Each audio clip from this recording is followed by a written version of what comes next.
And we're live with another episode. What is up, Rami? We've got Rami, Larry's friend. Larry, it's probably more appropriate that you friend, brother, practically family. Yes. So we Rami Mamary.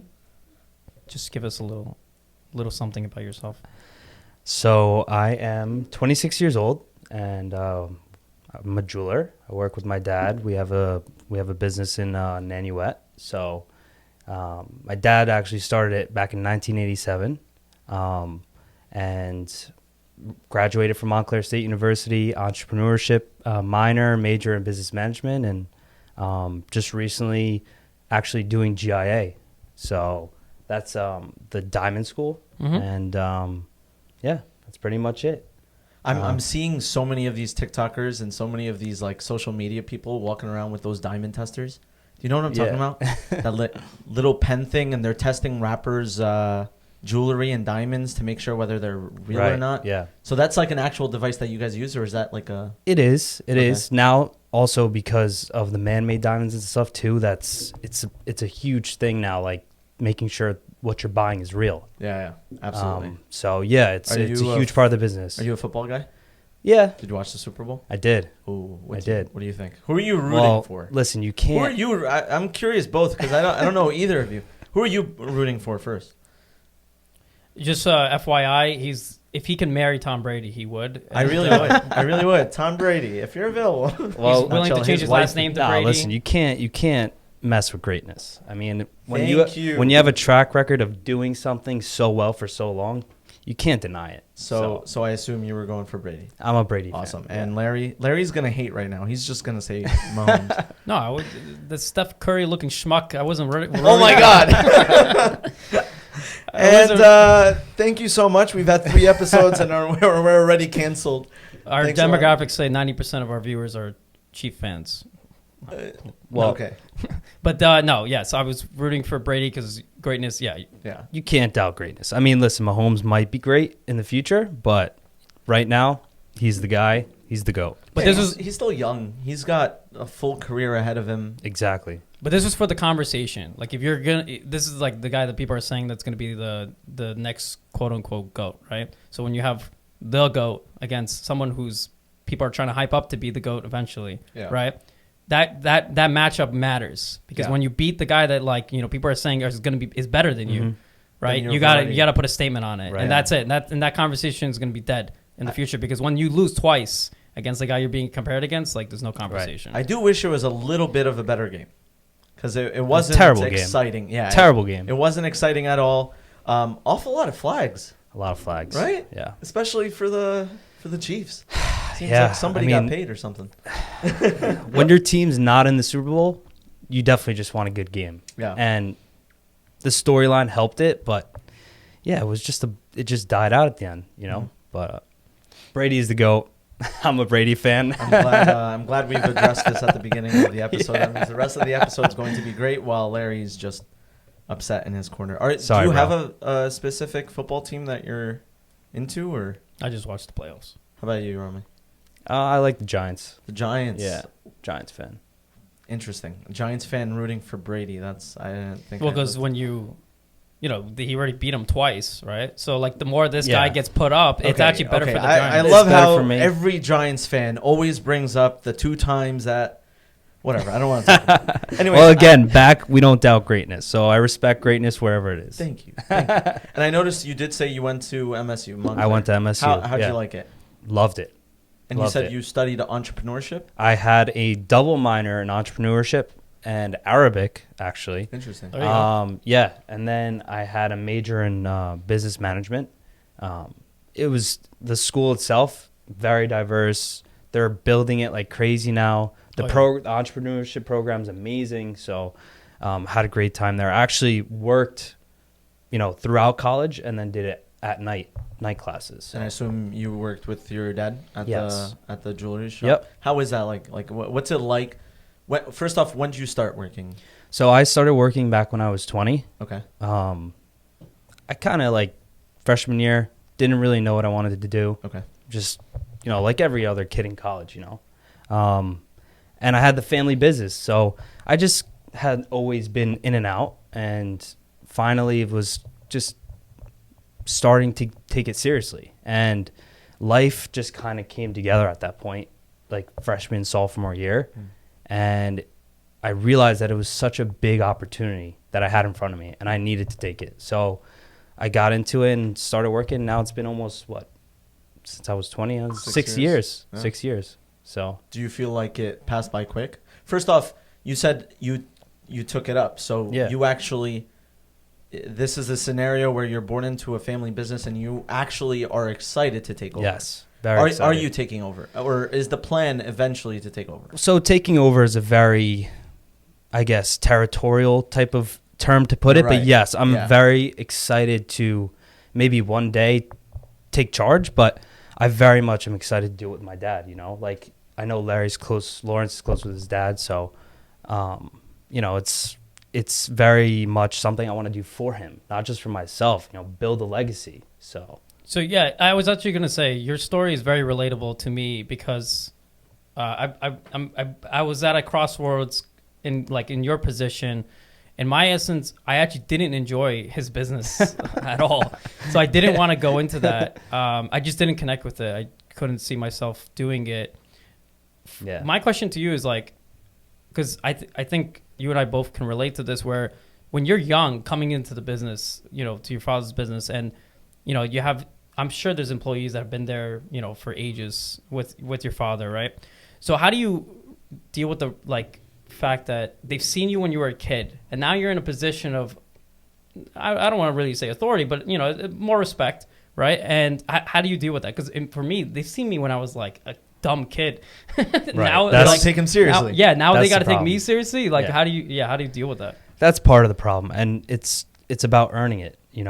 It's hard to have someone that you've known for so long look at you differently. But as you start to dig your feet in and really establish yourself in the business and show that you actually care, then I think that transition starts to begin. It's not overnight. And still to this day, I feel like I'm earning it. But going to school, going to GIA, getting the certification, showing up every day, working hard, adding new ideas, that's what will solidify, you and me, in the business with our families, so it's something I look forward to, but it has its negatives, do you have a family business or no? No, starting one. There you go. I like that. And hopefully one day the kids have to take over that. That's way in the future. This is the family business here, so you got to listen to me. I'm going to take as much wisdom from you as I can. But you did mention, adding fresh ideas, right? Yeah. You're fresh blood. You said your dad started this business 1980 what? 1987. Yeah. And so, a business in 1987 extremely different than a business in 2021, right? Because we've got the social media, we've got, the technological age. Right. What are you kind of doing to, add that element, that new, fresh, trying to adapt, bring the business from point A to what you want to do, which is point B. Right. It's definitely a huge obstacle. Even though I'm pretty tech savvy with Instagram, and now I have built my own website, and Facebook, and all these things that we grew up using just for fun now is a huge tool in business. But finding that thing that makes you different is very, very important, because now we could probably all agree that it's pretty saturated on social media now. I feel like everything is saturated. Yeah. Like every business. It's very it's really saturated. Hard to stand out. Like you look at something on Instagram and then, you see the same thing of it all over Instagram, and you're like, all right, it's kind of overwhelming. Mm-hmm. So now I feel like I find myself looking for what's behind the business, what's about the business, where the business come from. So social media itself, I'm looking at it differently. I'm not looking at it like I need to post this post today. Now I'm looking for more of like quality content, like posting about, the store and how we started and the actual meaningful stuff that sets us apart. Because otherwise, you want to watch, you can go get a watch anywhere, but it's about the story behind it and where you got it and who you're getting it from. So Is that where you're taking advantage of our generation, where like Right. they actually care about like the meaning behind what they're Exactly. purchasing from? But then is there also a counter like thing against you where our generation is probably spending less money than the generation, like our fathers? Yeah. When it comes to like especially rings and stuff like that, where people like people are like, do I really need to spend this much money on a ring? Right. No, it's a valid point. I mean, the rings are getting crazy. I don't know if you guys know how much rings are at right now, but No, tell us. Yeah. you guys don't have you guys haven't been ring shopping lately, have you? Soon. Larry? I don't know if we can say this on air, but Soon. yeah, I mean, that's why the price has gotten to a point where it's shifting the market. Now, like diamonds, people are looking for man-made diamonds, right? People are looking for alternative routes to the same traditional thing that has been sold over time. So it's something where we have to adapt to as well, but people also have to understand the value of what they're purchasing. That's where I feel if we could talk about it today too, it would really open people's eyes up to what they're actually buying. Because on Instagram, what I see is a lot of just quote unquote fake or costume jewelry, and it gets thrown in the mix and you don't even know what you're buying anymore. Let's get into it. Please expand on what do people need to be looking for? What are they missing out on, and what they need to understand before they make a purchase? I'm going to start writing notes. Go ahead. Right. All right. Sorry. So basically, for example, you see a ring on Instagram. It says 14 karat, right? Now that can mean different things. 14 karat gold is actually a percentage of pure gold, which is 24 karat, and it's a stamp on jewelry to show that it's a certain percentage of gold. So 14 over 24 is 58%. So a ring that's stamped 14 karat should be 58% gold. Now that same ring could look the same but be 14 karat gold filled or gold plated, right? So you have something that a consumer thinks is gold, 14 karat, but it's plated. So that now ring that looks the same could be $20 versus $200. And that's where a lot of the mix up is coming. They see something for a certain price and it's 14 karat, but the deception of the description is what is throwing people off. They think they're buying gold. Boom. I see. So then how do you tell the difference? So number one, buying from someone who's reputable, or knowing enough to ask the right questions. So if you see a listing that says 14 karat, you want to see if it's actually 14 karat solid gold or is it plated. That's something that you can learn, or you can go to someone and they should be able to tell you. And is that usually something you deduce from the price? Like you look at a price and be like, yeah, there's no way. Yeah, exactly. So if something that's 14 karat gold plated, it should not be nearly as much as something that's real gold. Yeah, that makes sense. What would you say is, now we're talking about rings from the list of jewelry? What's like your favorite thing to talk about? I'm guessing watches. I love watches. Okay, so now that I have to ask. Yeah. Because I know, so actually, I recently, a couple months ago, started getting into watches. Good for you. First watch, a Seiko. Got to stay, like humble. Got to start at zero. No, I love it. Seikos are pretty decent. It's a good watch. No, they are. It's because I saw a watch on Larry's hand, which was an Oris, and he had Beautiful watch. Yeah. Beautiful watch. Go ahead, flex it. Go ahead. I'm Are not you wearing flexing it right now? it. Are you wearing it? It's under the table. No, you did this. I'm showing you. I'm wearing the Listen, watch. it's okay. It's all right. I got it from him. I got it. Yeah, that's what I'm Listen, saying. these That's guys actually, got to show it off a little bit, Well, that's what a watch is. It's a statement piece. Yep. And so that's kind of how you came into the equation. He actually told me how you sold him the watch. Mm-hmm. So I'm kind of curious, what do you look for in a watch? Because there's so much that goes into a watch. There's the movement, there's the face, there's the bezel, there's so much. What goes into Yeah, like not from like a niche interest, but more so of like objective. Like I look at salmon and I can say objectively what makes this a solid salmon. Good salmon. So what do you look at it in a watch and tell people about a watch that you say this is objectively a good watch? Right. I would first say, obviously, to break down the watch, to understand the watch, you got different parts, right? So you have the movement, which is the main engine of the watch, the mechanism, right? So a finer watch would be something that's automatic or self-winding, something that is wound or ticks off your movement, which, as opposed to like a battery operated movement is a finer movement. You also want to buy something that's Swiss made. You have different areas where watches are made now. Now, German engineering now is like what's expected for cars. Now, different cars are starting to get better and progress in the way that they make things, but traditionally it's always been Swiss made watches. Now, there's other things that with a watch, besides the movement and besides the actual origin of its make, it's a lot of objective. Like what do you like as far as design? But the materials and the way it's made have a lot more to do with the watch than anything else. Then you have a huge portion of style. That's really the main driver, the style, and also what we talked about before, the history of it. We have Rolex, right? Rolex, Household name. Yeah. The watch itself, you could replicate the watch, as far as the looks and the quality of the make and everything, but Rolex will always sell more, right? Because the name. So it's almost like a brand.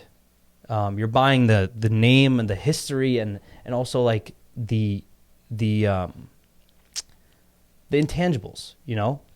There's so much that you can't just replicate in another watch. It's like when someone buys a Ferrari. It's the fact that they can say my car is handmade, or handmade. Yes, handmade. For sure. Some essence of that, right? Where it's like the craftsmanship behind the thing that you're wearing. Exactly. People buy into stories. Stories. Especially That's from it. the marketing standpoint, like what you said before, trying to make the business stand out. Right. People buy into stories. Mm-hmm. What do you guys think of? I would like to hear what you guys think about like buying a watch. Like, what do you look for? Do you look more for like a style, or you look more for like high quality craftsmanship? Or I got a lot of people too that come in and say, what watch am I going to buy and I'm not going to lose the most money on? As Something far that as can retain its appreciation, value, retain the value. Like, what's most important to you guys? What do you think? I would like to hear what you guys think. We're actually starting to see it. Well, I don't think we're starting to see this. I think this has already existed for a while, where people are seeing watches as investment pieces, where they're buying it at a certain price, and in a couple of years it's appreciated and it's worth double its value or whatever. Well, when you're watch shopping, Mito, what are you looking for? That's actually a really good question. First off, I'm totally with you with the automatic. Like, just the idea of, hey, this watch is surviving based on my movement alone. Mm-hmm. For those who don't know what an automatic is, essentially there's like a pendulum in the back, and as it spins and rotates and whatever, it winds and it allows the watch to continue without battery power. But definitely automatic. I don't know. I feel like it's just like that split second that just attracts me. Like, I don't know what it is. I can't give you a list of things. Right. When I saw his watch, I fell in love immediately. I started looking at Oris's website that same day. That's I don't know if I have any particular style in mind. Mm-hmm. I do like my watches a little bit, like maybe like a 40 mil or a 42 mil. I like them a little bit. The size is important. Yeah. Size I don't want them important. too small. It's like pants. Like, you got to get the right size to fit you. Exactly. And everybody has different wrist sizes and things like that. Which one do you got again? Let's see. This is the Big Crown pointer date. The Oris Big Crown pointer date. Beautiful. So my thing was, when I picked this watch was, so I didn't know anything about the watch brands. I knew Rolex was a brand, and then I was like, not yet. Rolex was it's a pretty pricey. It's like what the range of between 1,500 to 2,400. Those watches. But it's one of those things where, like, we were talking about cryptocurrencies before this. Like, talking about retaining value. This thing will retain its value if you take care of it, right? Exactly. So I was like, I had a certain price range so when I heard about Oris, another Swiss company, and I was told by you and my friend Mario, was like, there's a really solid history behind Oris. They're no like new company or anything like that. Just decided to make watches. And the other thing he was emphasizing to me is, you want to get a watch from people who just make watches. You don't want a fashion like. The thing he was trying to explain to me, and I think what people just don't realize sometimes, is that when you're buying something as precious as a watch, you don't want to make it buy it from a company that makes other things, where it's not their priority necessarily only to make watches, but they make anything else. And their carry is like, oh, you're buying, I don't know, what's like a typical fashion brand like watch that people buy? Michael Kors. Michael Kors. See that? Yeah. Can't stand it's like a known thing. Michael Kors. And I'm not much of a Movado guy. Yeah, so then when people are saying, I have a Michael Kors brand, people are like, oh, wow, this must be a great watch. It's Michael Kors, right? Yeah. But if you look at it under the hood, it's a generic. It's nothing much And not special. to knock it, it's to each their own. It's more of a style that they're shopping. Yeah. So when you get to a certain point, you got to, really understand what you're looking for. If you're just shopping for a style watch, then that's not a bad thing. But to your point, exactly. Oris, for example, one of the brand that you decided to go with, they've been around since 1904. All they do is watches. All their watches are automatic. And the story behind them, they actually, part of their brand is, part of it is diving, and another part is aviation, and they actually have a smaller part that's racing. Mm-hmm. And they do really cool stuff. Like their diving brand collection of Oris, they actually started making, they started taking plastic out of the ocean, and they started putting in their watches as part of a program to clean up the oceans. It's pretty cool. Oh, wow. That's So awesome. they have like actual like real stuff that they're using to help the world with their brand. You know what I mean? They're really in touch with what I feel as a younger generation care about. Yeah. So you feel good buying an Oris. Exactly. You know what I mean? And it's like, and then that, so the name, the brand that comes behind it. The other thing I was looking for is like, does it just look like any other watch that I've seen? So I think what caught my eye the most was like the chapel hands and the blue face, and particularly the days that go around the rim around it, right? And the font. I think also that someone people don't also like think about is font choice on a watch. I don't know if like that's something you particularly like. Preference, but yes, it's huge because you got to be able to read it as well. You gotta be. I saw this Seiko the other day in Arabic numerals. Oof. But you're absolutely right. Oris does. I prefer. So, like I said before we actually started talking, I'm a pilot, and so I was looking into their aviation watches. And for the non-aviator, you wouldn't realize how many subliminal aviation pieces they put into that watch, like the hands. Right. The hands are actually very similar to the vacuum gauges that you would find in like an ordinary plane. I'm not talking about like jumbo jets or anything. I'm talking about like Cessnas, the smaller aircrafts. They've got the same hands. They've got the same font for the face, and it's just seeing that incorporation in these watches. The detail. It just makes people fall in love with them. And by the way, I love that strap. I've never seen that kind of color strap, that light brown. It's awesome. Gorgeous. It is, and because I didn't want a metal strap. Yeah. I was like, my wrist is small, and I was like, the metal strap is just not going to be. I don't find it very comfortable. So I was like, the other aspect of this was that it was a leather strap, so that was just a bonus. Looks good on you. Thank you. It's a great daily watch too. It's a right. Yeah, it's a casual. It's like nothing. Like, it's both. It's a great daily watch. You could wear it for the wedding, and you could wear it for your casuals. Yeah. So I actually have a little. I don't know if it's a story, but it's almost like a little saying. My dad actually told me a lot of things I know have come from my dad, which is pretty cool. But he actually told me, you walk into someone's house, right? Beautiful. You come out of their house, they got a beautiful car, right? But you can't bring both of those things into a meeting. You can only bring your watch. So it's a way that, a lot of people, they have nice watches because they walk into, let's say, a meeting or a nice dinner, and someone sees a watch, they're like, that's a beautiful watch, man. Then it's an instant conversation piece because you start talking about the watch, and it's an icebreaker. So it's one of those things you can always carry with you and talk about. And it's almost like a membership amongst men, like something we can all talk about. And 100%. I totally agree. So essentially, let's sell our cars. Tesla should get into watches. Imagine.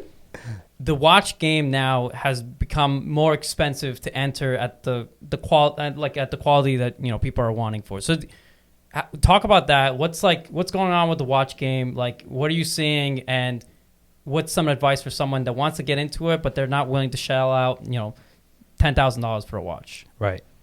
I would first figure out style. What kind of style would you like? From there, you can kind of determine the brands you're kind of looking for. But there's a lot of brands out there, and there's a lot of brands now that are making really nice watches. So you got, Oris that's been doing it for a long time, but their price point, is a little bit more than usual. But for what it is, it's a great price. Then you got other watches now, like let's say you got even Raymond Weil, you got Breitling, you got all these different watch makers, IWC, Omega. You got all these different brands now that are innovating and making watches a little bit less for the consumer. But if really try to focus on what you're trying to spend, stay within that price range. But quality watches now are being made by everybody. So these brands, there's brands for the people. So what's going on the upper echelon of prices? Like can you talk about what's that? Yeah, what's that? A lot's going on. Yeah, why am I seeing watches for $100,000? Like, what's going on here? 100,000, that's cheap, bro. I'm It's seeing Jacob & Co. Watches the Astro, the one that literally looks like the universe inside of glass. Right. Yep. For like $1 million. Yeah. Why are these watches like? Well, those are like one of a kind pieces. Those he makes one or two or three, and they sell for top dollar. Those are art. Those are art. But your I wouldn't say middle line luxury, but the ones that a lot of people can afford, not like the millions. The Rolexes and the Breitlings and the Omegas and the APs, those are the market's insane. The market is insane. Rolex, it's something that perplexes a lot of people, where you see on their website a Rolex goes for $10,000, but you Google it and it's double the price. Yeah. And it's crazy. So how do you get who do you talk to when you want to get a watch for someone? How do you, without giving away the secret sauce? Yeah, right? yeah. What's your way of getting around that? So, because you can't get a Rolex just ordinarily, right? So in order to get a Rolex from Rolex, you're gonna have to either know someone and be a customer of an authorized dealer. To get it for retail, we're talking. Or you put your name down on a list. And these lists can be years. Yeah. Like few years, right? But you can get a Rolex any day. But the gray market now has opened up so much because Rolex has held their production, even to their own ADs.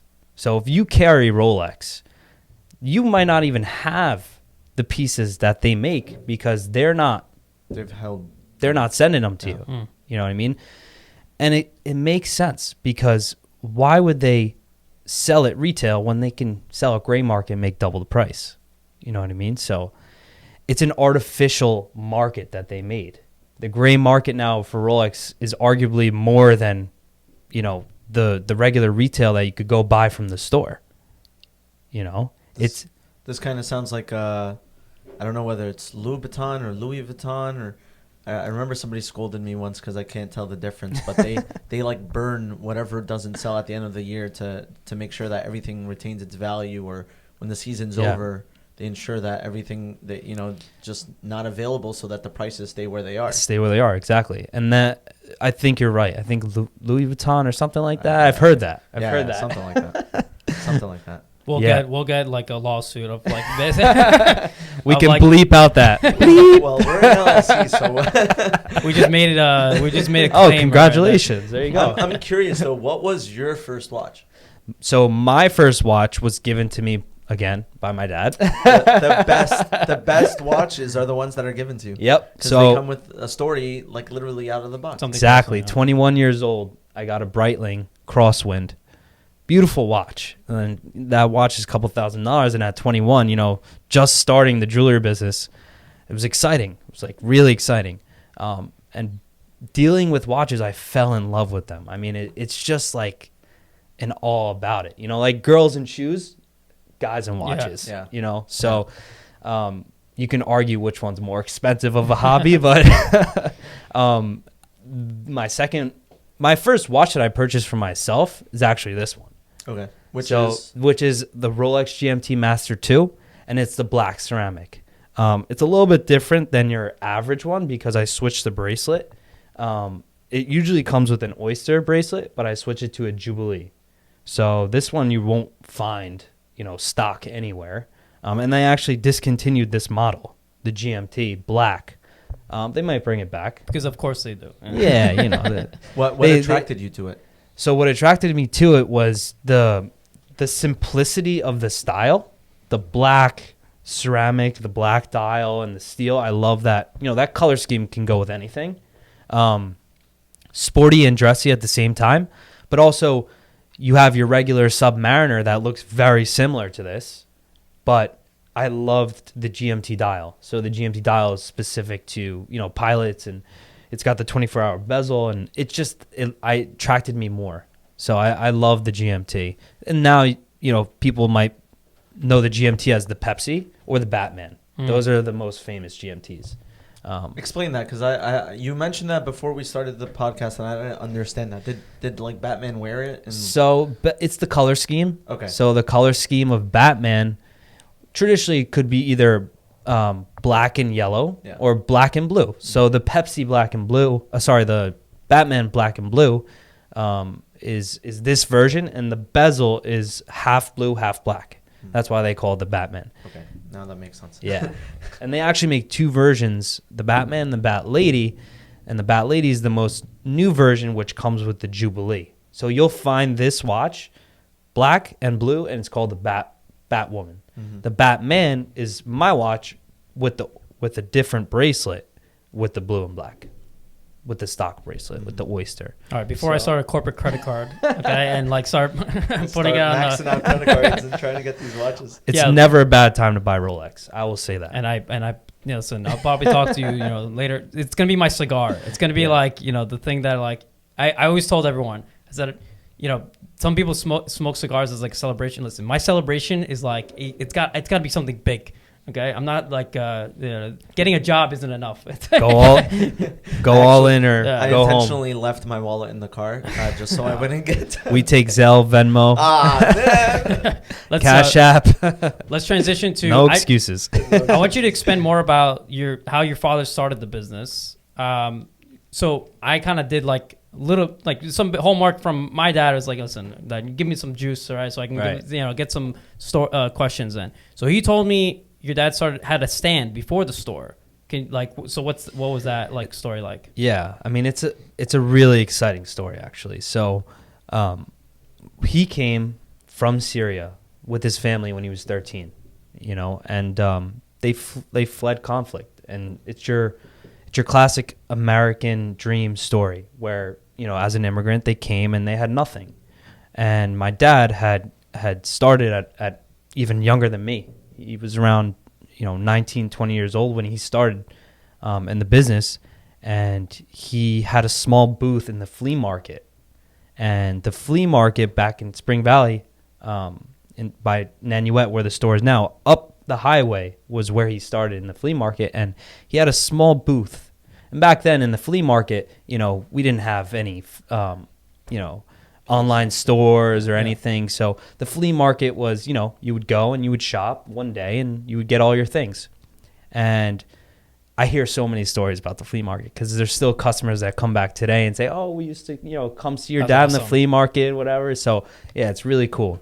But he started off with one small booth and he made one thing, bracelets. And that one thing, it exploded. Everybody would line up for these bracelets. And then from those bracelets, he started doing other jewelry. And, he exploded. And he was telling me how he went from one booth to two booths. and he started hiring more and more people, and then from the booths there, he had opened up his own store because he had realized that, you know, the flea market is not an everlasting thing. And literally across from, so the flea market is up the highway. He bought his first store in Rockland Plaza, which was a mile down the highway in a strip mall. And that was the first store. And then from there, he had built his own store even across the highway again. So everything was within a couple miles. And he had started from a small booth in the flea market. So he built the store. Built the store himself. Because I did notice when Larry showed me the store, gorgeous. Like from the outside. Thank you. It is a We'll stunning attach building. a photo to this video. Yeah. Stunning. I'm curious what went into that. Like what kind of architecture is that? Like where did he come up with this look? Right. So he had a lot of help from my mom. They had the Middle Eastern kind of, they wanted like a castle look. He actually started building it back in 2008. So I don't know the recession. if you're familiar with what happened in 2008, but yeah. So from there, you know, it was a huge risk. And at the time, for those that might be familiar with the area, but there's actually a mall behind where my dad built the store and was building the store, and the mall was closed. So he took a huge risk with the mall being closed to build right there. And now if you go there, it's the shops in Nanuet. So they actually rebuilt the whole entire place. So it paid off. But the design of the store came a lot from my mom and the Middle Eastern background that we had. And we just wanted it to stick out and be like a staple in the town. So thank God it's, you know, something that came out really nice. And, you know, if anybody wants to come by, check it out. I'm always there. Yeah. Speaking of coming by and checking out, Larry actually told me about, who was it? Real Housewives of... Yeah, so if you go to the website, they or? have the video on their homepage. So, like, how did that happen? Where? So my best friends, actually today, Joey and Victoria, they were on the show, and their parents were on the show. And back when we were kids, my family, my dad and my mom, had met their parents, and through mutual friends, and you know, they got close. And at that time, they were shooting the show, so everything kind of like came together. And my dad had built the store, so they came and did a shoot of the store one day, and it was actually really cool. Nice exposure, and they're great people, and it was an awesome thing to see. You know, when I finally grew up and saw, you know, the video, it was awesome. So they're still to this day good friends, and it was a really cool experience to be on TV. I mean, who's on TV like that, with a jewelry store like that? It's very cool. So it was a really cool opportunity. Hopefully a lot more in the future. 100%. I mean, the whole story, and like even connecting, like now moving up to the like situations like that, it just goes to prove that you don't need, you know, specific things in life to like get you to that, you know, to that level. Your father was making bracelets, you know right? What I mean? Exactly. So yeah, there wasn't like there was the kids who want the MBA. You know, I can't start a business without my you know certain educations. While that may be, you know, helpful, I mean, he grinded, and it's a beautiful story. I mean, I myself, I see, I know what the grind looks like, and you know, it's so impressive to see it in others as well. It's beautiful. Thanks, man. If it feels like the people who start off with nothing are the ones that end up with everything, because you're just they have the hunger. There's this hunger and motivation that comes when you have nothing, and the only direction that's available is going up. Yeah. Well, I'll say this. I mean, this is the best country in the world, and it's a true story of the American dream. I mean, you got hard people all around the world that are just in unfortunate situations, and he was lucky enough to come here, and you know, you work hard, you'll make it, you know, and that's what's awesome about being here. You know, I believe in the same thing. You work hard, you're gonna make it. So you guys are gonna make it. This show's gonna make it. You guys work hard. You're good people. So, you know, I truly believe in those things. Now you put the pressure on us. Well, you know. You guys heard that? now it's going to happen. but I'm a firm believer in when you put something into the universe will find a way into making things happen. Yeah. It's not a matter of if you'll succeed if you continue to work hard. It's a matter of when you'll succeed. Drop the mic. Exactly. That was good. I like that. But so going back to the business, because business is like this amazing thing where, you know, there are so many different paths to success. And so you're in a position right now where you have a good stance, or you have a good position in making Mamary, then, you know, taking it from where it is right now to the next step. What's in that plan? What are you trying to accomplish right now to bring Mamari Jewelry? Is it Mamari Jewelers? Mamari Jewelers, yep. To the next phase of business. Got the logo right here. Got the hoodie right there. So phase 1 is create hoodies. Well, that is a big phase, marketing. Are you guys ever planning on actually starting a watch line? So I actually had done that myself. Okay. Back in the entrepreneurship program back in Montclair State, I had done that.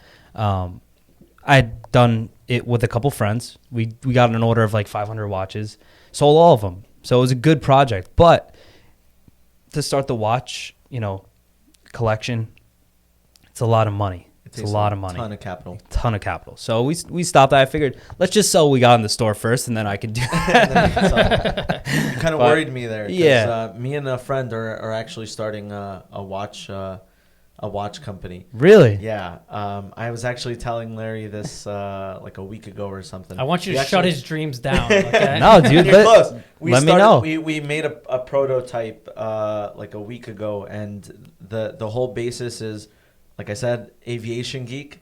Yeah. My first instance was put a jet turbine fan inside of a watch case. Wow. And so I have this awesome friend who is a designer, is a industrial engineer or industrial designer, and he's already come up with like these amazing drawings and designs. And he actually used to work for a watch manufacturer. Dude, that's awesome. But now that I hear it's going to take a lot of capital. No, listen, capital, back to your initial question, is changing nowadays, because we always think about capital as money, right? But there's a different capital. You got Instagram now, and back to what I'm trying to do, you make your watches, right? Instead of spending, you know, the money to advertise it, hit up all your friends, get all your friends to wear it, and then their friends start wearing it, and then that's capital right there. That's a different type of capital. That's your friends, that's your base, that's your immediate circle. So that's something that's huge. A lot of people now are shifting towards, is building their empires or their businesses through social media like that, you know, rather than doing the traditional way of just marketing something. Yeah. You know, that's a different type of marketing. So get all your boys to wear. I'll wear one. Let's do it. I'm gonna send one to you and one to Larry. Larry, you're gonna have to put the Oris. Just wait for a couple of days. I'm gonna look at both, and I'm gonna make decide. I'm gonna make a decision. Okay. I can't guarantee you anything. Right. Well, that's a huge compliment if he puts the Oris down and wears yours. But speaking of marketing, yeah, because that's actually the business that I'm trying to grow. This studio we're actually in is for a marketing agency that we started. And we've seen significant growth. Beautiful studio, by the way. We're trying over here with what we have. Yeah. Hopefully, I don't even know which camera to look at. This one's your shot directly. The middle. The middle. All right. Yeah, that's your camera. This is my good side. So. Sorry, go ahead. No worries. So we're seeing a crazy shift in marketing. Like exactly like you said. Instagram is ridiculous right now. Right. TikTok. Crazy. Wild. These algorithms can make somebody from nothing to, something like Charlie D'Amelio, bro. Do you know who that is? I've heard of her. Okay. Right? This girl her? is her. She's doing business really right. Like this girl's extremely young.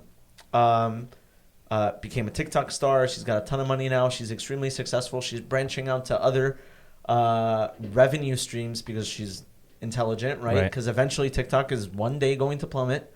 So she's taking advantage of the TikTok platform to grow other platforms.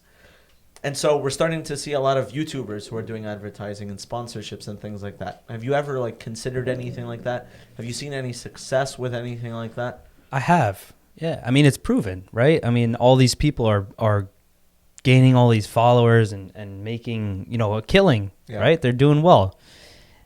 I find myself conflicted on the inside because I do know that it's necessary for business, but I'm not necessarily like that. So I'm in a position where, I want to be as genuine as possible and market my product, but I don't want to do it in a way where I kind of turn into someone I'm not. So I kind of learned from my dad where you want to just be true to yourself and it'll work out. So if you feel comfortable doing that, whether it's TikTok or YouTube or whatever you find your niche in, by all means do it 100%. But I love this. I love talking about things. I love, the education aspect of it. So I will do that every day of the week whenever you want me to come. But I won't go on TikTok and dance. You gotta do these dances, Rami. I mean, I just can't, man. We gotta get Larry to do a dance too. I'll belly dance for your, but you gotta give me some. As you can tell, I got. First off, you need a belly in order to belly dance. Yeah, I mean, listen, it's something I would like to see. I just don't know if I would unsee it. He actually just got back from Egypt. Dude. So if anything, nice you tan. should know belly dancing very well right now. Would you like to give our viewers a little bit of a sneak peek? The thing is, no one wanted to see a belly dancer with a mask on, so I think I think they were out of commission for some time now. Nah, Egypt was beautiful, right? Gorgeous. One day we're gonna not do it here. We're gonna all go over there for a part 2 interview. I think For a podcast? Oh yeah. Ooh, I'm so down. Who's Right in the middle of the Nile. Have you ever seen like what's the craziest watch you've ever seen on a celebrity, or is there like this watch that you hold near and dear that that's the goal, and once you get that watch, once you acquire it, you're like, hey, I made it? Yeah, I mean, there's a couple watches on my list. There's always watches on the list, You always got to have a few that you're striving for. The Sky Dweller is my favorite. Ooh. The Sky Dweller. I don't know if you guys know what the Sky Dweller looks like. It just sounds like it's speaking. Sounds cool, right? Sky Dweller. Yeah, right. Sky Dweller. But Like dwelling in the sky. Exactly. No, it's a beautiful watch. If nobody knows what it looks like, Google it. Yeah.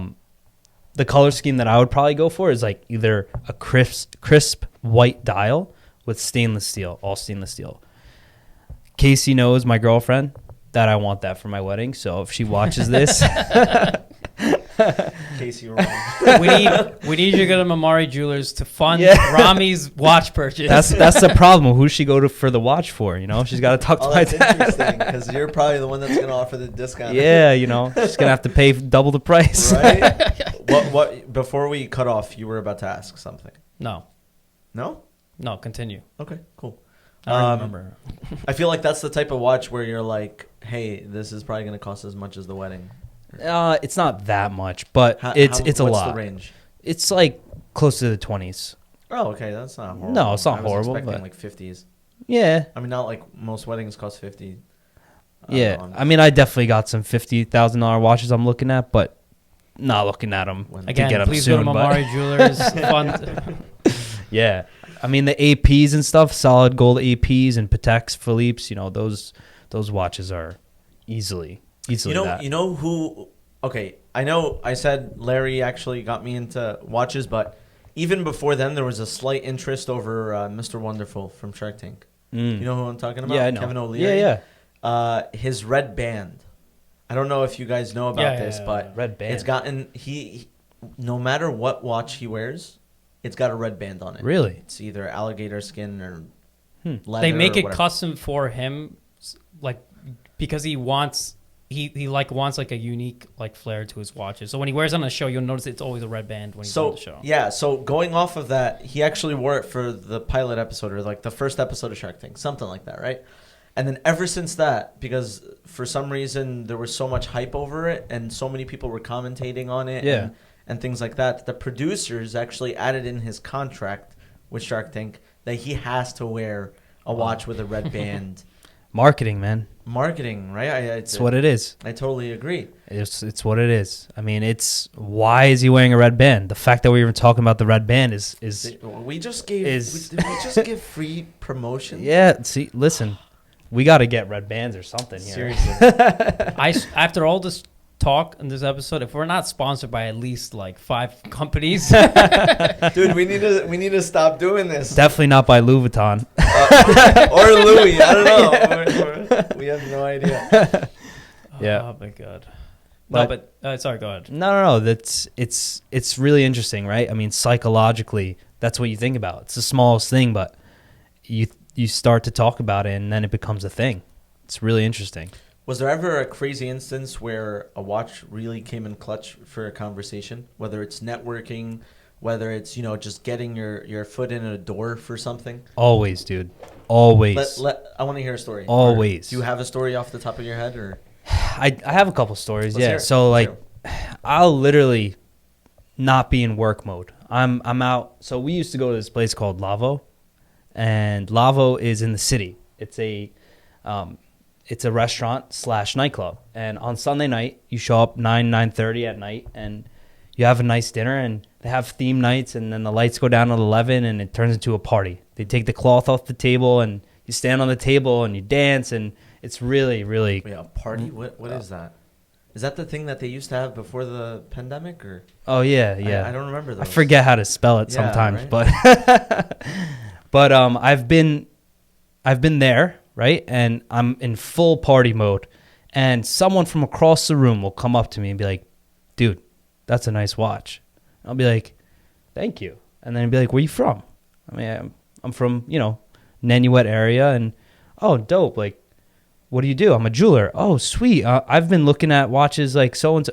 And it just leads into a conversation just because the guy across the room saw the watch on me. So multiple occasions, it brings people together, talking, and it also leads to business. But it's beautiful where you're coming from, because you're coming from a business that like literally hits all, like everyone is going to need jewelry at some point in their life, right? So like if I wear wear the nicest Oris ever, right? And someone's coming up to me, what do you do? Programmer, so long, nerd. It's like it's beautiful where you're coming from, because it's literally an instant gateway to what you do. Yeah. So it makes total sense as to why you put such an emphasis on what you wear, because it matters, right? And that's how people can attract.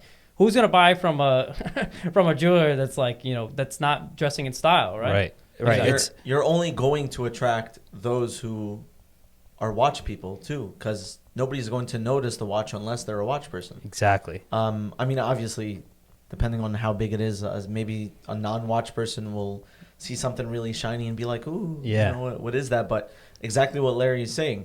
You've got people who are watch people who, love watches, and they see this on your hand, and you're a provider of watches. So man, it's a perfect relationship. It's just comes together nicely. It's a good feeling. I mean, the business itself is more just like a happy occasion business. People are buying watches for weddings or for gifts, and people come in for rings, and they're getting married and engaged, and the business itself is happy. It's not, some points are sad, I guess, but most of it is happy. So it's very much a business I love. It's actually really, I've never thought of it like that. It really is a happy business. It's a happy business. Nobody goes to the jeweler like, yeah, well, I mean, unless you're selling, unfortunately, your things, or you break up and you have to sell it. But yeah, it's a huge factor in what people don't realize, like what they want to do for the rest of their lives. Like, you want to wake up and do this every day. Like, you want it to be happy. You want to help people. Similar to how people feel like the restaurant business. Like, who's coming into the restaurant and be like, damn. I mean, unless you're going there like single, or your date stood you up or something. But speaking of, you were mentioning nightclubs before. So speaking of something that happens all the time now. So what was like 2020 like at the business? Like, how did you have to pivot How did like Corona essentially like hit you guys? So back when this happened in March, right? I mean, it affected everybody. Like shut down, total fear. Yeah. Nobody knew what was going on. We were closed for like a month and a half, 2 months. And it was really scary. Like everybody was terrified. We slowly started to do like appointments. So we have a big enough store where, you know, you can come in and have plenty of space. Capacity is pretty decent. Yeah, you can have plenty of space if we have a couple people in the store. You're on one end, you know, another customer is on the other. So we're doing appointments. And it was going pretty well. There's a lot of people that wanted to come in for past orders or even just for future orders. Like weddings were still, That's I what I guess, was concerned scheduled about, to happen. You know, weddings weren't happening, so I was concerned about that. weddings weren't happening, but people still were buying. like assuming that this was hopefully going to be over relatively soon. Because don't forget, May, June, like this was almost gone. Yeah. Right. Like people were almost back to normal. Yeah. So we fully opened up in May. And as far as pivoting, thank God we didn't have to pivot too much because we had a pretty strong online presence. So anyone who wanted to reach us would reach us through our website or reach us through email. But I saw firsthand a lot of people that weren't like very much social media savvy or weren't giving their customers an opportunity to reach out. They were damaged pretty roughly, you know. But we were lucky enough where we actually got busy at one point in May, June. Like people were coming in because they haven't been in a couple months. So it was very surprising. Well, because I think people saw that similarly to restaurants in the sense where like when restaurants didn't pivot, they fell off. But the restaurants that did pivot, they did so well and they got insanely busy. I go to Ridgewood sometimes and it's just packed some restaurants. You guys did, you know, stood strong like through it, and you're saying like you're getting busy because you're making it better than, you know, competition that, you know, couldn't pivot as well. They didn't have maybe the social media presence like you're saying. And so that's a testament to you and the business itself, and that's amazing to hear. Right. Thank God. And again, I've mentioned my dad a lot through this, right? And he is a very wise person. And sometimes you just have to sit back and respect. Remember, respect greatness. Yeah. He has thought of all this 15 years ago because he knew if he was in that flea market or in that strip mall, he would be controlled by someone else. So he knew his ultimate destiny was to build his own store under his own supervision because he knew, God forbid, any situation, nobody can tell him what to do. He took the control into his own hands. In his own hands. Yeah. So thank God when this pandemic hit, you know, nobody could tell us, you know, you can't have anyone in your store because we were our own store. And we did all the safeguards. We had the plastic, we had the sanitizer, we had the masks, we had the social distancing. But there's people down the street, you know, controlled by the mall that couldn't even open. Yeah.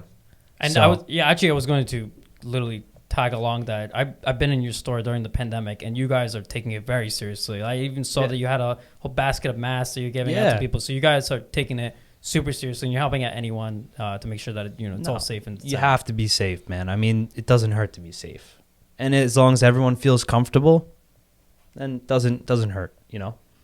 Totally agree. I'm kind of curious what the competition is like in that industry, in the jewelry industry. Is it more of a camaraderie ship where, you know, jewelers are looking out for one another, or is it more like a cutthroat competition? Yeah. Is it a bloodbath, or is it, you know? It's a bloodbath if you want to make it a bloodbath. Okay. So it's very much in our area, like amongst the jewelers that I know, camaraderie, because most of my family's in the business. So I got my dad's brother and my dad's sister. So my aunt and uncle are both jewelers. My uncle has been a diamond dealer on 47th Street for 40 years. Everybody knows him up and down the street. Walking down the street with him, it's like a celebrity, like Bassam, hey Bassam. So he's also one of my role models, like very, very good person. And people in the business generally want to help each other. But then you have the other side of the business, the shady side, but that's with every industry. But in general, it's camaraderie. And like I said, it's very competitive, but it's something where, you know, it's a service-based industry. So if you compete with somebody and you're trying to hurt the other person, you know, you're wasting your own energy you're focusing on them, right? So you put the blinders on, you just do what you can do, and you focus on your thing. If you worry about the competition, you're going to go crazy, right? So you just do your thing, you do the right thing, and you'll be successful. And you do other jewelers in the area, we actually are friends with them. So there's no harsh feelings or hard feelings between us. You know, everyone's got to eat. Everyone's got to do their own business, you know? That's actually amazing to hear. Yeah. Because some businesses are way uglier than others. And, you know, the fact that, like, you know, you guys are looking out for each other, that's solid. I know you guys make your own pieces. Why don't you talk about, like, how you... Like, what made you get into the pieces that you're creating now? Yeah, so I'm actually really excited for the future. So the way that our business is we have most of the stuff in-house. So we have the jeweler and the setter in-house. So we make pieces and we set stones all in the store. Now, we are actually going to be purchasing a new machinery to allow us to do even more. So we're going to purchase a laser machine. We're going to do nameplates and stuff, custom pieces, because that's what's really in right now. It's the custom pieces. And fashion, it just turns around so quickly. So with this technology, you know, you can keep up. You know, you're not waiting on a third party to get this stuff done for you. Exactly. So it's something that I look really forward to as, you know, an advantage, but also you're bringing things in-house. You get to manage the quality. So service and quality is what makes us different, because you could buy, you know, anything anywhere, but it's about the service you're going to get and it's about the quality you're going to get. That's what sets us apart. You know, you come in, you have a coffee. Hey, how's it going? How are the kids? You know, everything. How's business? You know, so it's really an atmosphere where it's community.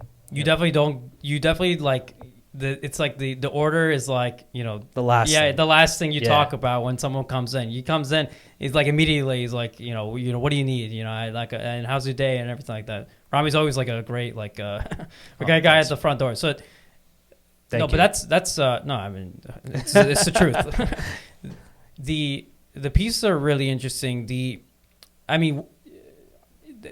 When it comes to the technology that you can utilize in the jewelry store, I don't know, stuff like 3D printers, is that even like helping out that jewelry industry, or it's kind of like still too far out? No, it's huge. 3D printing is big for the jewelry industry. Yeah, because so back let's say in the flea market, back when things were being made the old way, they would start with a block of wax, and a jeweler would literally by hand with a file shave something down, and then from that end piece of wax, it would be melted and casted into whichever metal you wanted to do, and then polished, and then stones would be set if it had stones. You would have to have like a master. It was art. Yeah. It still is art, but back then it was art. Now you could take waxes, you could print waxes from 3D printers and then just cast from there.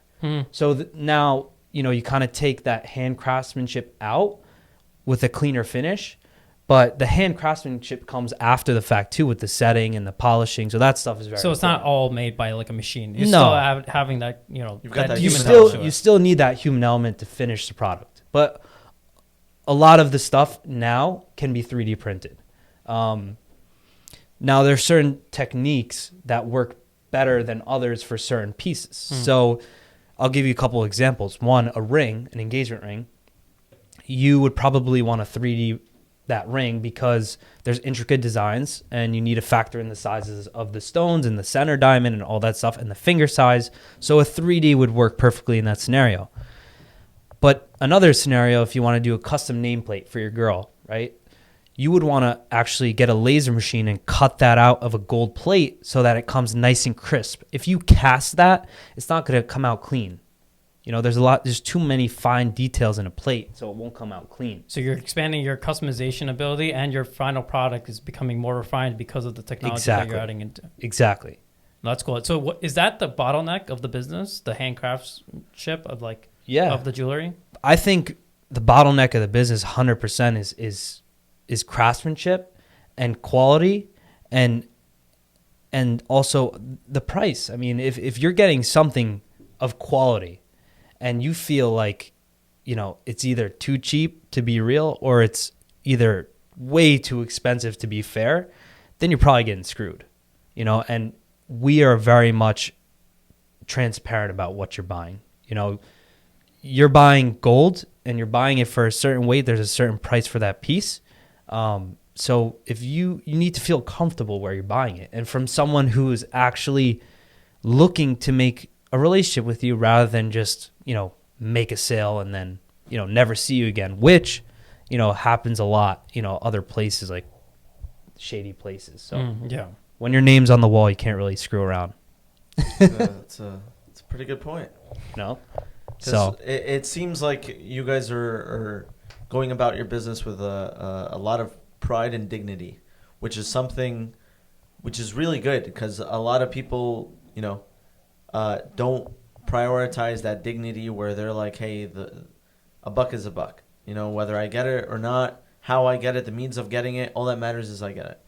And so I have a ton of respect for this methodology of prioritizing, you know, the customer, the service, all that. And I really like what Larry said, how you guys make it feel like the order or what you've gone into the store to purchase is the last thing on the conversation list. Yeah, man. It's super special because it's something that we build. We find that building a relationship and long-term customer is how we've survived. We don't try to, you know, get you for every transaction. We know in good faith, if we do right by you, you'll be back for the next thing. And that's really what's propped us up all these years. So Yeah, try to make a business off screwing someone. that will really get you far. It's not going to last long. it's not great. It's not going to last long at all. Yeah, we make pretty good coffee too. We were talking about crypto. I can attest to that. We were talking about crypto before the show. You accepting crypto? I'm along for the ride. I don't know if I accept it because I don't fully understand it. I don't think anybody does. I don't fully understand what's going on. I've been trying to learn blockchain Yeah. and just grasp the idea. I still can't. Yeah. I mean, we were talking about Dogecoin before, right? We Doge, were talking about dog, yeah, Snoop Doge. Dogg coin now. I think it's Dogecoin, but the meme is dog. Like they Yeah. put an image of a dog over I think I saw today too. Snoop just changed his last name from Snoop Dogg to Snoop Doge or something. Snoop We're gonna Lion, have to I thought. confirm that. Was it Snoop Dogg? I thought he went to Snoop Lion, but now he's Snoop Doge. I think so. You're joking. We can try to confirm that, but He's I'm definitely pretty sure it's Snoop invested, Doge. and he's trying to use this as a stunt Yeah. to try to get people to invest in it or whatever the case is. So I'm Yeah. not gonna be able to get a ring with Doge. Yeah, not yet. I don't know, man. Don't buy Doge, okay? For the people that are watching this, buy something that actually makes more sense. Bitcoin at least. Tesla. Larry and I are very, very large advocates of Tesla. So. Yeah. Dude, Well, Tesla, I mean, listen, the Kramer effect, we were talking about that Yeah, too. Just the psychological effect when people start talking about something that it skyrockets, but Tesla's doing some pretty incredible stuff. They're investing in the future. Well, your Kramer effect is like through social media in some sense, where you want to give it to someone who's like, you know, millions of followers to wear a piece of yours. Is that like a strategy you've been implementing? Yeah, I mean, yeah, when it's just natural. It's human psychology. When you see someone that you idolize wearing something, you're like, damn, I want that. Yeah. And then when you have it, you're like, yeah, you know, I got it. Like, you feel good about yourself. So the psychological aspect of the business now has changed towards that, you know, along with other things. I mean, the stock market's just, everyone's getting into the stock market now since COVID has come and everyone's home. Robinhood, Stimulus checks. you know. Oh, Yeah. Yeah, it's crazy. Stimulus checks. I didn't get one, but Me neither. I paid for it. yeah. I mean, taxes. Well, we're all gonna be paying for it too. Yeah, right? Don't forget, a lot of people don't know that. Season. But that probably helped businesses. People got some extra cash. Who knows? Yeah. They probably made some purchases. It here probably and that, prevented the economy from completely, Yeah. you know, just falling apart. I heard something interesting too, though. Like, some people are doing worse, and it's really unfortunate. But other people too now, if you could do your job from home, you're paying less as far as expenses like traveling and going out. So like more people have, I guess, disposable income. Yeah. So you're not going away on vacation. So, you know, they're coming to the jewelry store and buying things like that. They're So not paying for gas. They're not paying for cars. A ton of people are. And it was power to mobility. Like people, where my work is software engineering, and people are going to Texas. People are going to these other states. Because why do I need to stay where I am? I can work from anywhere. Yeah, I can you work from, yourself were mentioning that you were considering going back to Egypt to work from there. I'm really considering working working from home there for a month. I don't know. It was a ton of fun. And it's very possible. It's just a 7-hour difference. It's really the dagger, but Oh yeah.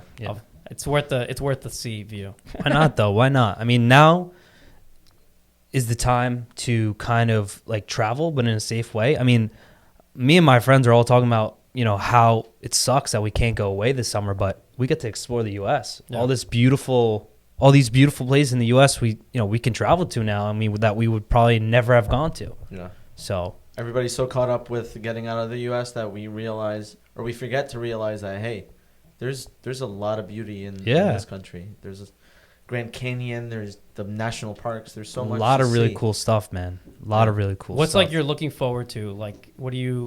What's coming up in your eyes? You're really hoping for post pandemic. Yeah. Post pandemic. Yeah. What's I on don't your know, plans? man. I'm hearing a lot of stuff about a boom coming, because there were a lot of people what kind of boom? talking about how they're relating this to the boom in the Roaring 1920s. They're saying this could be the Roaring 20s. The Roaring 20s. People have been cooped up for so long. When things open up, they're opening up. Ooh. So that's what I heard. But I'd be behind that. Yeah, man. I mean, also, they might be excusing people's student loan debt or something like that. Federal loans, yeah. I heard. Yeah, so that would definitely help the boom. About that. Really excited about that. That would help the boom a lot. 10K. I mean, listen, anything helps. Listen, yeah. Totally agree. That's 10K you could put into a Rolex. Rolex, I was just about to say. There you go. Larry, we're about to get the shaft after this episode is done. Or Dogecoin. I mean, there's so many things we could tie it back to. Are you invested in Dogecoin? No. Okay, so I should get into some meme stocks just for play money. Don't get into any crap stocks or currencies. We don't endorse this at all. And talk to a financial advisor. I think there's some legality things. Yeah, please do not take our legal financial We are advice. not legal service providers. Yeah, put a little disclaimer right here. Yeah, absolutely.